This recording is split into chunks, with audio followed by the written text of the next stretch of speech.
বোনেরা সন্তানকে ভালোবাসে, মোহাব্বত করে, কথাটা সত্য না মিথ্যা? তো হযরত ইমামে আলী মাকাম ইমাম হুসাইন রাদিয়াল্লাহু তাআলা আনহুর দুইটা সন্তানের মধ্যে একজনের নাম হযরতে আলী আসগর, আরেকজনের নাম হযরতে আলী আকবর। এই দুইজন সন্তান কারবালার ময়দানের মধ্যে সবচাইতে বেশি কষ্ট, সবচাইতে বেশি পরিশ্রম, সবচাইতে বেশি লাঞ্ছনা এবং বঞ্চনার শিকার হয়েছেন। এর মধ্যে যে সন্তানটা ছোট সন্তান হযরতে ইমামে আলী আসগর রাদিয়াল্লাহু তাআলা আনহু, আরেকজন সন্তান হযরত ইমাম আলী আকবর রাদিয়াল্লাহু তাআলা আনহু।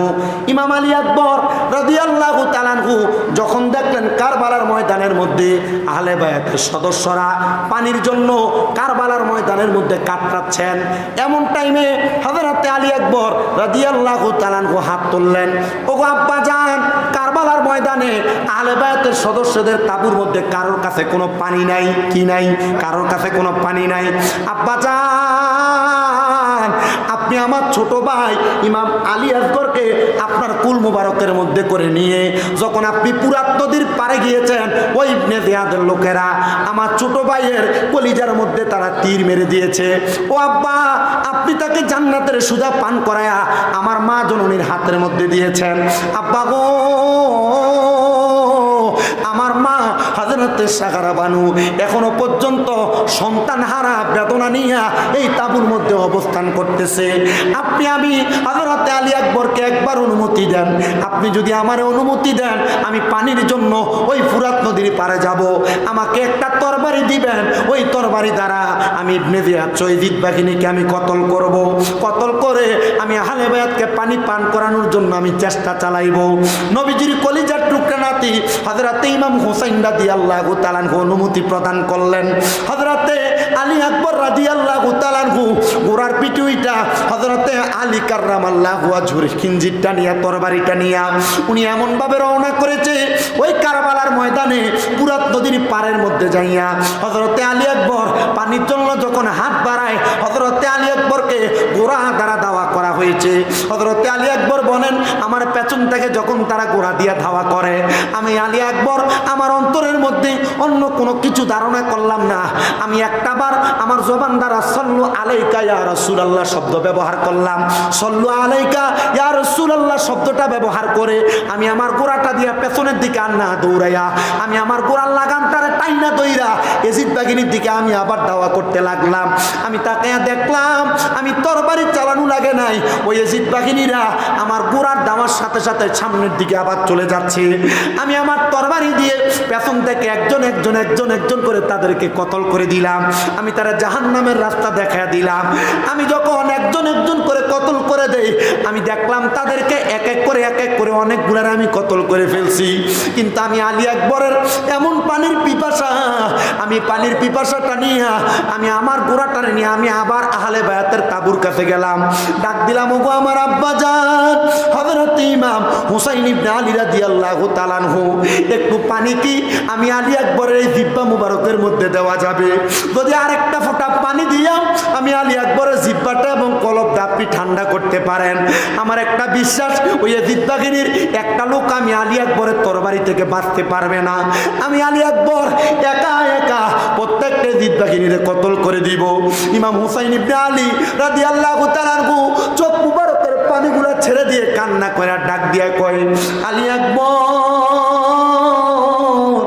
আমি হুসাইনে পাক রাদিয়াল্লাহু তাআলা আনহুর নানার কারণে আল্লাহ তাআলা জগতের মধ্যে এত সুন্দর পানির ফোয়ারা বসাইছে, কিন্তু আমি ইমাম হুসাইন রাদিয়াল্লাহু তাআলা আনহুরে আমার আল্লাহ তাআলা আমার নানার মাধ্যমে এমন একটা কঠিন পরীক্ষার মধ্যে পালাইছে, আমি চাইলেও তোমার এই মুহূর্তে একটু পানি তোমার জিহ্বাতে দিতে পারবো না।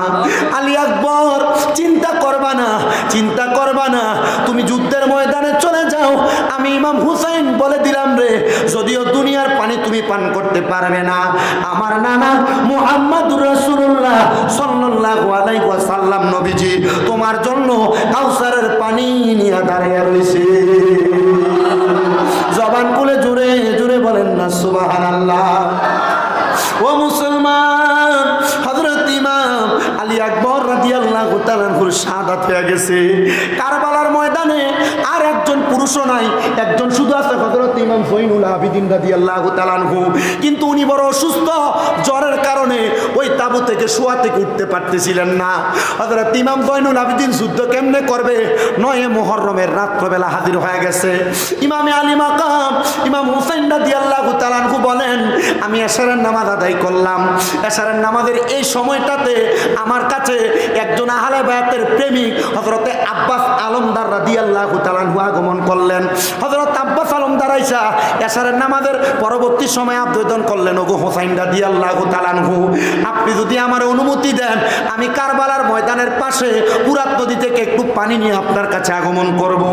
আব্বাস আলমদার অনুমতি পাইয়া এদিক বাগিনীর সামনে ফুরাত নদীর পাড়ে গেলেন পানি পান করার জন্য। উনি বলেন, আমি গোড়ার পিঠে চইরা আমি যখন পানির জন্য হাত দিয়া কোষ করে পানি নিতেছি, আমার আগে যতজন সদস্য ফুরাত নদীর পানি নিতে চাইলো, এদিক বাগিনী প্রত্যেককে বাধা প্রদান করেছে, কিন্তু তারা আমি আব্বাস আলমদারে বাধা দেয় নাই। কারণ কি? প্রত্যেক বংশের মধ্যে সব যদি খারাপ হয় একটা মানুষ ভালো থাকে। আব্বাস আলমদার বলে, তারা আমারে বাধা দেয় নাই, আমার সঙ্গে দুশ্মনী করে নাই, কিন্তু আমার সঙ্গে যখন বাধা দেয় নাই, দুশ্মনী করে নাই, আমি পানিটা যখন আমার মুখের কাছে নিলাম, এমন টাইমে আমার দেমাগে চলে আসছে, আমি যদি এই পানি পান করি, আমার যদি ইন্তেকাল হয়, ইন্তেকালের পরে রাহমাতুল্লিল আলামিন নবী যদি আমি আব্বাস আলমদারের কাছে প্রশ্ন করে, হে আব্বাস আলমদার, তুমি যে ফুরাত নদীর পারে যে পানি খাইলা, আমার আহলে বায়াতের মহিলারা, আহলে বায়াতের সদস্য ইমাম হুসাইন রাদিয়াল্লাহু তাআলা আনহু কারবালার ময়দানে পানি ছাড়া 9 দিন পর্যন্ত সময় কাটায় দিছে, তুমি একটা ফোঁটা পানি তাদেরকে না পান করে তুমি পান করতে পারো না, আমি এই জবাব আমার নবীর কাছে দিতে পারবো না। আমি সাথে সাথে আমার গোড়াটারে ফিরাইয়া আমি একটা মশক নিয়ে আসলাম। মশক বোঝেন তো, মোটের চামড়া সেলাই করে যেটা বানাইতো, পানি বহন করতো আরবীয়রা। মশক নিয়ে আসলাম, মশকটার মধ্যে পানি পুরাইয়া আমি যখন গোড়াটার সামনের দিকে আগায় নিয়ে যাব, এদিক বাগিনীরা ডাক দেয়া বলছে, আব্বাস আলমদার, তোমার যদি মন চায় তুমি এই ফুরাত নদী থেকে পানি পান করতে পারো, তবে কসম করে বলি তুমি এখান থেকে এক ফোঁটা পানি আহলে বায়াতের তাঁবুর মধ্যে নিতে পারবা না। কারণ কি? বলে আমরা তাদেরকে পানি বন্ধ করে মেরে ফেলবো, পানি বন্ধ করে শহীদ করে ফেলবো। আর আশেকটা সুরে সুরে লেখে